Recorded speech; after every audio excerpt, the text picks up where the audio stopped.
नमस्कार। आज फिर अपना मित्र उदय शंकर प्रसाद के कविता लेके आयल बनी अपने लोगों के बीच में सुनल जाए करा के।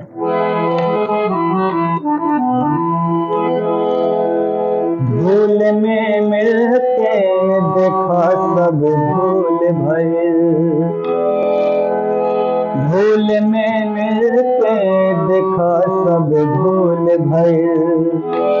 का पता का सिंहासन कवन भूल भइल, का पता का सिंहासन कवन भूल भइल। भूल में मिलके देखा सब भूल भइल, भूल में मिलके देखा सब भूल भइल।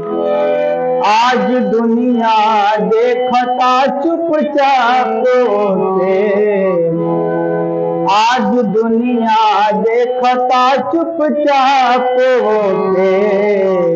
छत के पन्ना में देखा इतिहास भइल, धूल में मिलके देखा सब भूल भइल। शान शौकत और तमाशा खाक भइल, पता न कौन आग में जल के राख भइल।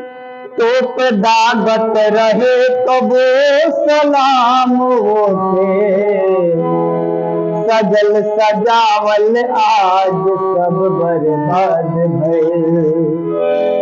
भूल में मिलके देखा सब भूल भइल।